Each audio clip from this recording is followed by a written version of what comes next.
The best investors I've ever seen have the ability to separate the news from the noise. What is news? What's noise? What's important? There's an incredible rhythm to the way markets work. It's like every 4 or 5 years, markets have to have a hard time, because what happens is you have a hard time, then there's money made, people generate returns, and while we're generating return, you got to think about they're not going to give us the heads up. Here's the thing you didn't think was coming, and that's it's always out there.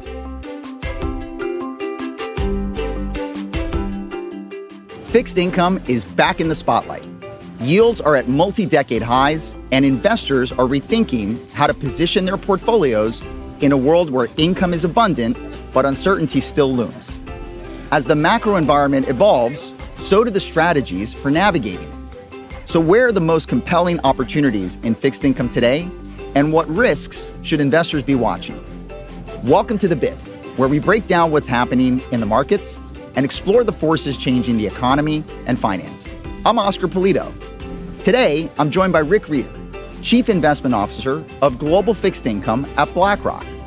Rick shares his perspective on why income is taking precedence over duration and why systematic strategies are helping investors uncover new sources of return. He also reflects on the Fed's shifting influence and what it means for long-term rates.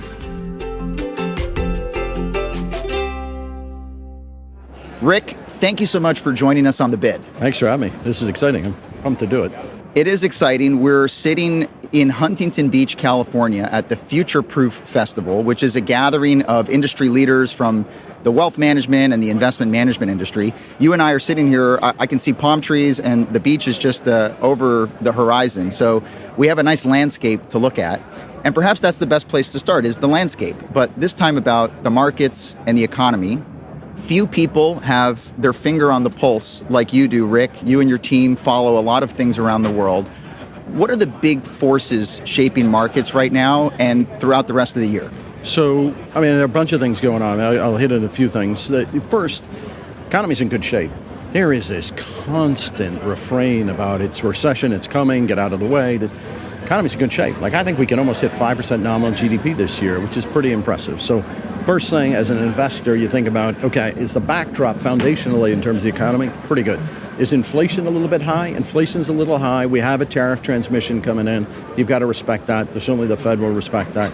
And then you've got some incredible cross currents that are happening. I talk about dispersion in the economy. The reason why I think the Fed's got to cut rates is low income is having a hard time. You see this in all the retailers that are reporting today.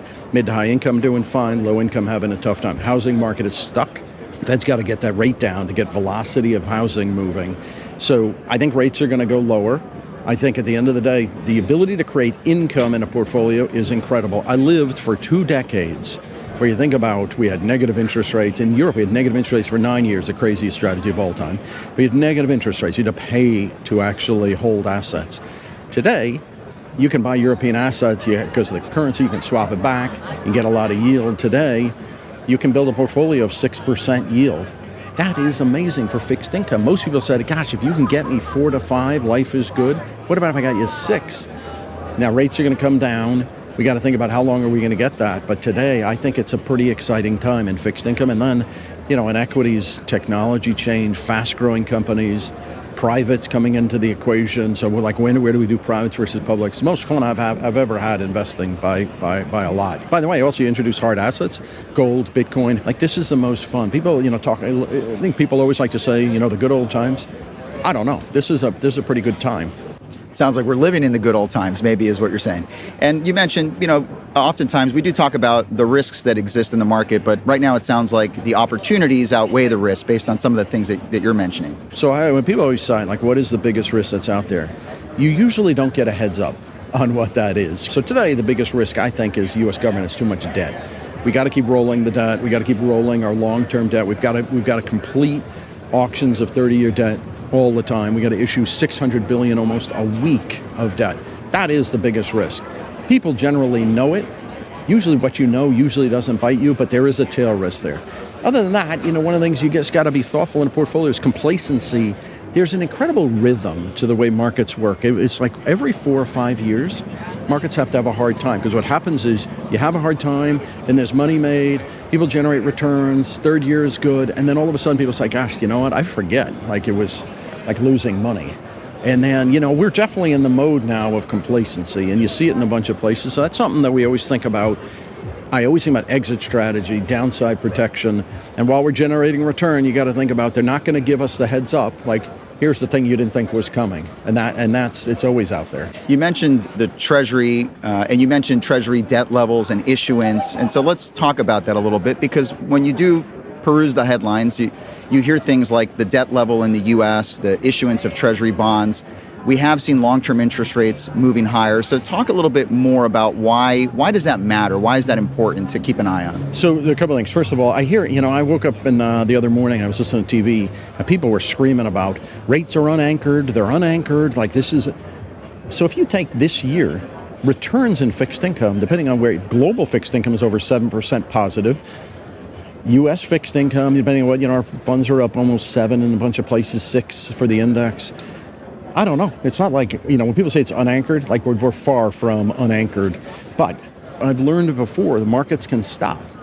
We used to fund our debt internationally. So you think about Chinese would buy our debt, Japan would buy our debt. They now have their own domestic that they need to fund. So one of the things we have to rely on is domestically we have to keep buying our debt. And then hopefully U.S. economy outgrows it.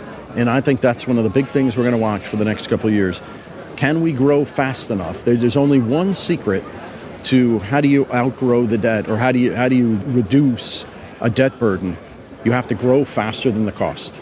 So if we can get the interest rate down at 3%, if the Fed gets that rate down and we can grow at 5 nominal GDP, we'll be okay. And so the markets are still going to be on edge about it, and everybody will be on edge for fear that it doesn't happen. But for now, the base case is we're going to make it through. Let's focus in on fixed income. You're obviously the CIO of global fixed income for BlackRock, so it's a space that you follow very closely. The fixed income markets are very broad across the world, and they encompass a lot of subsectors. So you touched on the fact that interest rates are now at highs compared to the last 2 decades, and we're out of this environment of negative interest rates. So when you zoom in on the fixed income markets, maybe be a little bit more specific. Where are the opportunities that get you excited? So for a long time, by the way, it's very different than the equity market. If you said is that, we do also run some equity funds. If you said today, where do you like equities? I do like the U.S. better than, I think Europe's slower growing. It's an ironic thing today. I've been buying more European fixed income I've ever bought in my career because people are hedging the currency, and as a dollar investor, you get the benefit of that. So we get an extra 2.5% of a currency. So for years, 2014 and 2022, you had negative interest rates, what we talk about in Europe. Now we're getting to buy European fixed income, 5.5% to high yield at 8%. That is spectacular because Europe grows just slow enough to not worry you as a debt investor. So that's a beautiful thing. Emerging markets are starting to enter the equation, softer dollar. The yields are terrific, not without volatility, but I think that's exciting. And then, the rest of it is, so we're selling down some of the investment grade debt because spreads are really tightened. But high yield today still gets a 7%-ish, depending on where you go. At the end of the day, people get worked up, and there's a crazy set of stats. I talk about, like, if you look at tennis, the best tennis players in the world, the number one rated players win 54% of the points. So what they do is you got to win the big points. You just got to stay in the game. And that in high yield today, just stay in the game.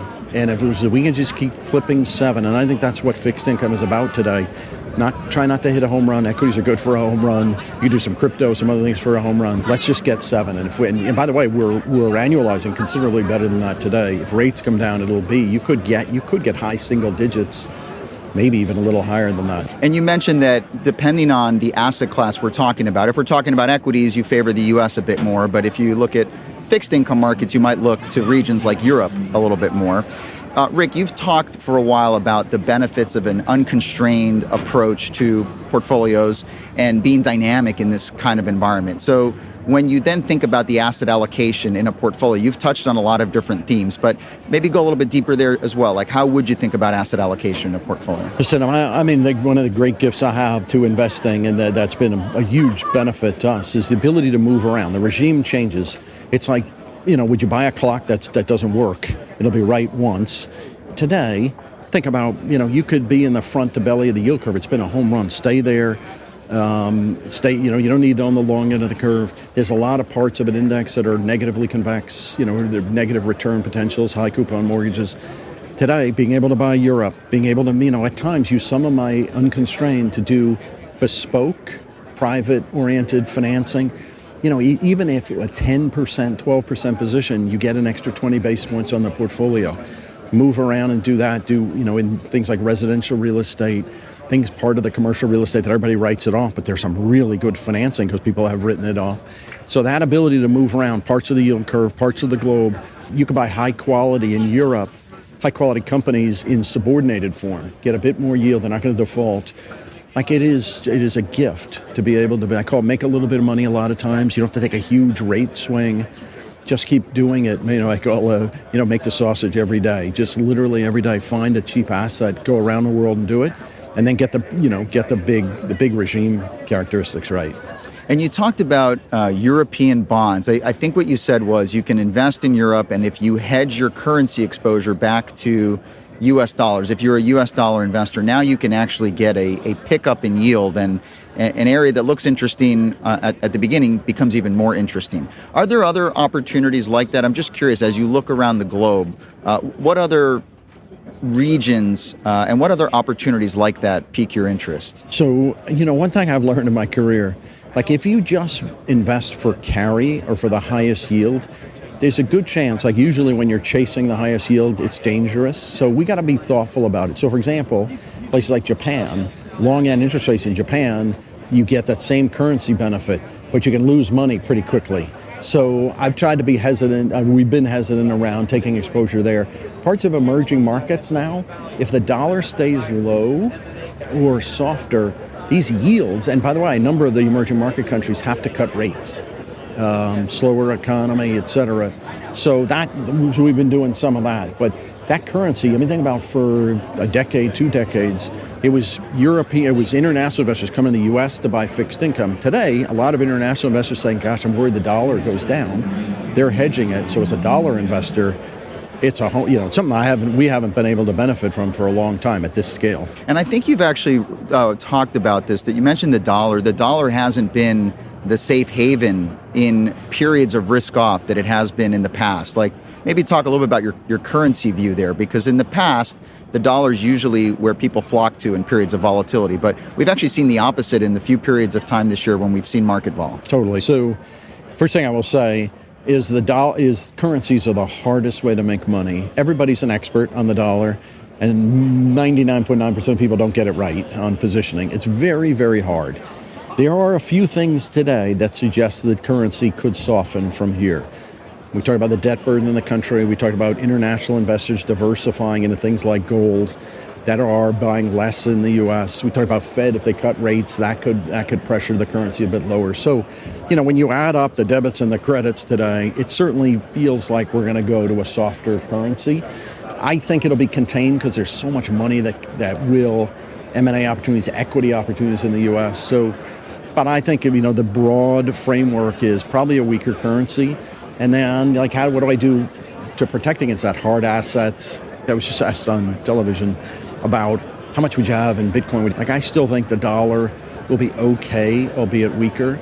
And by the way, buying equities, where the return on equity is like 23, 24%, you outrun a lot of currency softness, particularly even if you're an international investor. So, listen, I'd managed part of your portfolio to a softer currency, but I wouldn't overdo it. And Rick, I mentioned at the beginning that few people have their finger on the pulse on as many markets as you do, but what would be the one takeaway if somebody's listening to this and hearing a more optimistic tone from you, whether it's opportunities in equities or the abundance of income in the fixed income markets, but what would be that one takeaway you'd want an investor to have? So can I throw out a crazy statistic? So I looked at this the other day. So I talked about in tennis, the top player wins 54% of the time. And then I looked at the equity market since March of 2009. The equity market's up 1,200%. It's up 54.7% of the days. And it's up 1,200%.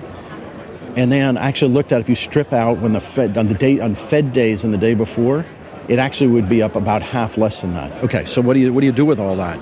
The numbers are crazy. They're crazy when you actually think about it. What it tells you is you got to stay in the game. Like you got to, everybody, like this piece of news, what do we do with that? How do we think about that? This is a crisis. you got to stay in the game. And one of the things I found for investing my whole career is when price is more important oftentimes than the news. Because what happens now with social media is the markets instantaneously move. And by the way, overshoot. And so what I found is even if you didn't see the news, if the market went down and the market went up, probably time to do the other thing to create. But at the end of the day, with a ballast of your portfolio, with the foundation portfolio, you got to just stay in the game, particularly in fixed income now when you get this income. Just sit back and enjoy it. And my guess is a year or two from now, people are going to look back and say, wow, those yields were pretty good. And so I think today, you just got to stay in the game. Well, Rick, thanks for being a good sport here today on The Bid. As you can see, we've had a lot of distractions. We've had people walking by, we've had cars driving by, and we even had, I think, at one point, a helicopter flying overhead. But to some extent, it makes sense because as an investor, you're dealing with distractions every day and having to focus on the long term. So a lot of parallels there. And every day, I say this, what actually separates, I always, think I got to be a better investor and try and be a good investor. The best investors I've ever seen have the ability to separate the news from the noise.